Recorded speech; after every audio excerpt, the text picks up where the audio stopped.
ಕನ್ನಡಿಗ versus ಉತ್ತರ ಭಾರತೀಯ ಅನ್ನೋ ರೀತಿಯಲ್ಲಿ ಚೇಂಜ್ ಆಗಿದೆ.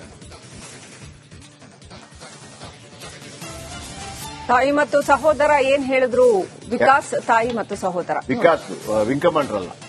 ಓಕೆ, ಆ ಹುಡುಗನ ಬಗ್ಗೆ ಈ ತರ ಅನ್ಯಾಯ ಮಾಡೋದು ತಪ್ಪಲ್ವಾ? ಕಮಾಂಡರ್ ಆಗಿ ಒಬ್ಬ ಆರ್ಮಿ ಆಗಿ ಕೈ ಕಚ್ಚಿ ತಲೆಲೆಲ್ಲ ಬೈಕೆಲ್ಲ ಎತ್ತಿ ಬಿಸಾಕಿದ್ದಾರೆ. ಈ ತರ ಮಾಡ್ಬಿಟ್ಟು ಈಗ ನಾವೇ ಕಂಪ್ಲೇಂಟ್ ಕೊಟ್ಟಿದ್ರೆ ಇನ್ನೂ ದೊಡ್ಡ ಇಶ್ಯೂ ಆಗ್ತಾ ಇತ್ತು.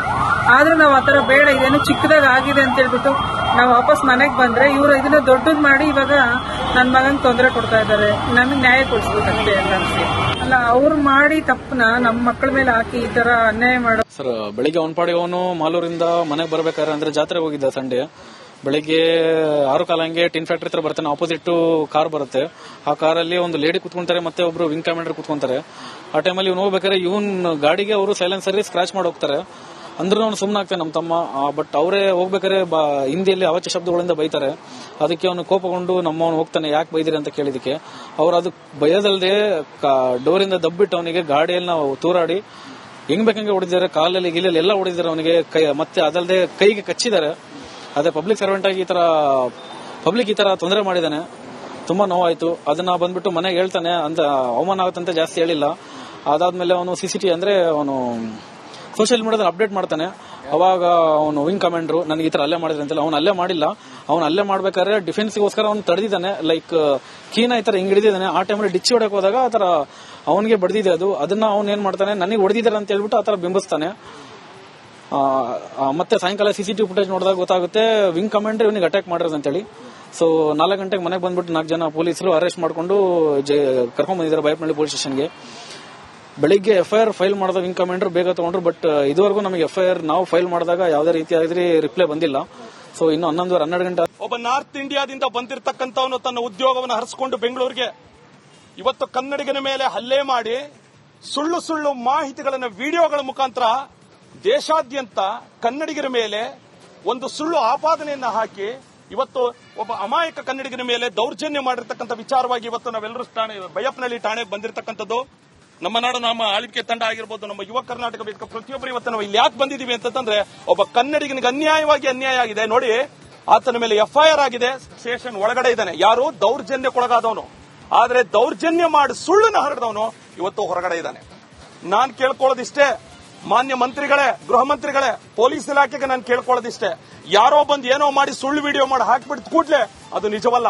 ಇವತ್ತು ಸಿಸಿಟಿವಿ ವಿಡಿಯೋ ಏನಾದ್ರೂ ಹೊರಗಡೆ ಬರಲಿಲ್ಲ ಅಂದಿದ್ರೆ ಅನ್ಯಾಯವಾಗಿ ಈತ ಹುಡುಗನ ಭವಿಷ್ಯವೇನಾಗ್ತಾ ಇತ್ತು ಒಂದು ಸ್ವಲ್ಪ ನೀವು ಯೋಚನೆ ಮಾಡಬೇಕು.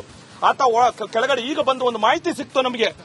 ಕೆಳಗಡೆ ಇಳಿದ್ಬಿಟ್ಟು ಕೀ ಹಿಡ್ಕೊಂಡು ಒಬ್ಬ ವಿಂಗ್ ಕಮಾಂಡರ್ ಏನು ಆತ ಬಂದು ಹೊರಗಡೆ ಇರ್ತಾನೆ, ಆತನ ಕಾರ್ ಕೀ ಹಿಡ್ಕೊಂಡು ಗುದ್ದಕ್ ಬಂದಾಗ ಹುಡುಗ ಚಿಕ್ಕವನು, ಇವನು 6 ಅಡಿ ಇರ್ತಾನೆ, ಚಿಕ್ಕವನಾಗಿರ್ತಾನೆ. ಎಗರು ಬಿಟ್ಟು ಆತನಿಗೆ ರಕ್ತ ಬರೆಯತ್ತಾರ ಹೊಡೆದಕ್ಕಾಗಲ್ಲ. ಅವನು ಗುಂಡೆ ಗುದ್ದಕ್ ಬಂದಾಗ ಕೀ ಆಟೋಮೆಟಿಕ್ ಅವನಿಗೆ ಟಚ್ ಆಗಿ ರಕ್ತ ಬಂದಿರತಕ್ಕಂಥದ್ದು, ಅದು ಸ್ವಯಂಕೃತವಾಗಿ ಆತನೇ ಮಾಡ್ಕೊಂಡಿರ್ತಕ್ಕಂಥದ್ದು. ಈಗ ಈತ ಏನ್ ಮಾಡ್ತಾ ಇದ್ದಾನೆ, ನನಗೆ ಯಾರೋ ಹಲ್ಲೆ ಮಾಡಿದ್ರು, ಕನ್ನಡ ಮಾತಾಡ್ಲಿಲ್ಲ ಅಂತ ಹೇಳಿ ಹಲ್ಲೆ ಮಾಡಿದ್ರು ಅಂತ ಹೇಳಿ ಸುಳ್ಳು ಮಾಹಿತಿಗಳನ್ನ ಕೊಡ್ತಾ ಇದ್ದಾನೆ. ನಾನು ಈ ಮೂಲಕ ಇನ್ನೊಂದು ವಿಷಯವನ್ನ ಇಲ್ಲಿ ನಮ್ಮ ಸ್ನೇಹಿತರೊಬ್ಬರು ಸ್ಪಷ್ಟಪಡಿಸಿದ್ರು. ಒಂದು ಆರೆಗಂಟೆ ಆಟಿಟ್ಯೂಡ್ ನ ಇಟ್ಕೊಂಡು ಕೋಪೋದ್ರಿಕ್ತನಾಗಿ ಈ ರೀತಿ ವರ್ತನೆ ಮಾಡೋದಕ್ಕೆ ಆತನಿಗೆ ನಿಜವಾಗ್ಲೂ ತರಬೇತಿಯನ್ನು ಕೊಟ್ಟಿರ್ತಾರೆ. ಈ ರೀತಿ ತರಬೇತಿ ಉಳ್ಳವನನ್ನ ಯಾವ ರೀತಿ ವಿಂಗ್ ಕಮಾಂಡರ್ ಮಾಡಿದ್ರು? ಆತನಿಗೆ ಒಂದು ಜವಾಬ್ದಾರಿಯುತ ಜಾಗದಲ್ಲಿ ಇಟ್ಕೊಂಡು ಒಂದು ಜವಾಬ್ದಾರಿಯುತ ಸ್ಥಾನ.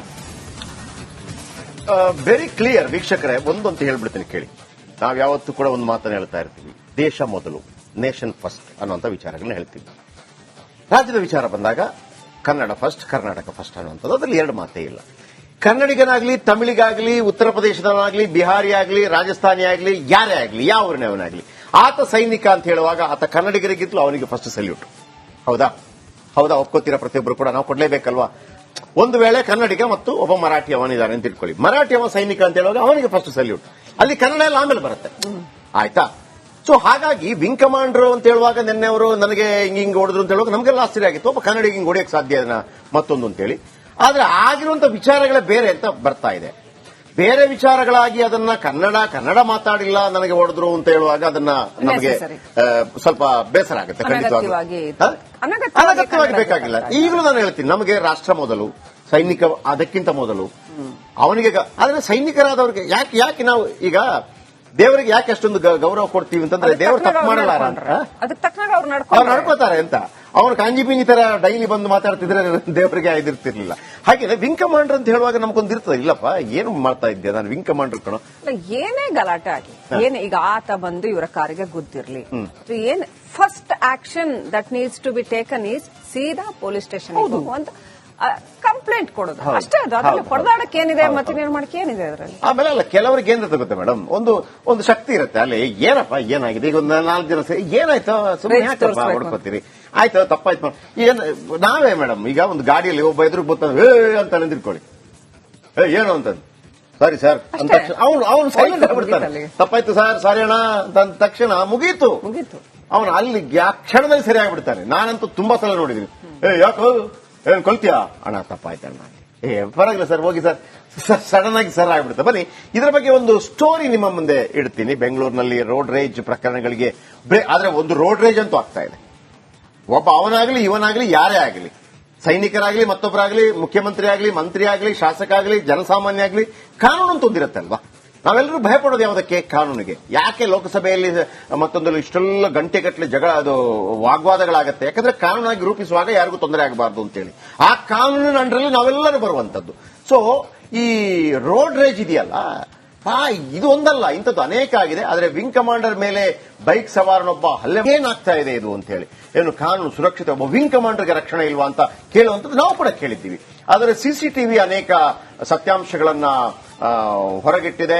ಆಮೇಲೆ ಈಗ ಅಲ್ಲಿ ಹೋರಾಟಗಳು ಕೂಡ ಆಗ್ತಾ ಇದೆ ಅಂತೇಳಿ ಯಾವ ಹಂತಕ್ಕೆ ಇದನ್ನ ತೆಗೆದುಕೊಂಡು ಹೋಗಲಾಗುತ್ತೆ, ಅದನ್ನು ಕೂರಿಸಿ ಮತ್ತೊಂದು ಮಾಡಿಸಿ, ಯಾಕಂದ್ರೆ ವಿಂಗ್ ಕಮಾಂಡರ್ ಆಗಿರೋ ಕಾರಣಕ್ಕಾಗಿ ನಮಗೂ ಕೂಡ ಅದನ್ನ ಒಂಥರ ಎಳೆದು ಹಾಳು ಮಾಡುವಂತದ್ದಿಲ್ಲ. ಅದೇ ನಮ್ಮ ಮರ್ಯಾದೆ ಹೋಗುದು, ನಮ್ಮ ದೇಶದ ಮರ್ಯಾದೆ, ನಮ್ಮ ಸೈನ್ಯದ ಮರ್ಯಾದೆ ವಿಚಾರಕ್ಕೆ ಸಂಬಂಧಪಟ್ಟ ಹಾಗೆ ಹೆಂಗ್ ನಡೀತಾ ಇದೆ. ಈಗ ಕನ್ನಡಿಗರ ಆಗ್ರಹ ಕೂಡ, ಕನ್ನಡಿಗರು ಕೂಡ ಒಂದು ಉಗ್ರವಾಗಿ ಅದನ್ನೇನು ಮಾಡ್ತಾ ಇಲ್ಲ, ಸತ್ಯಾಂಶ ಗೊತ್ತಾಗಬೇಕು ಅಂತ ಹೇಳಿ.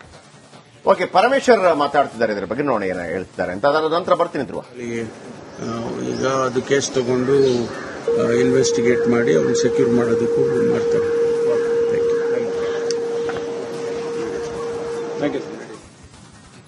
ಓಕೆ, ಧ್ರುವ ಮತ್ತೊಮ್ಮೆ ನಮ್ಮೊಂದಿಗೆ ನೇರ ಸಂಪರ್ಕದಲ್ಲಿದ್ದಾರೆ. ಧ್ರುವ, ನಿನ್ನೆಯಿಂದ ಇವತ್ತಿನ ತನಕ ನಾಟಕೀಯ ಬದಲಾವಣೆಗಳು ಮತ್ತು ಈಗ ಯಾವ ಹಂತಕ್ಕೆ ಬಂದು ನಿಂತಿದೆ?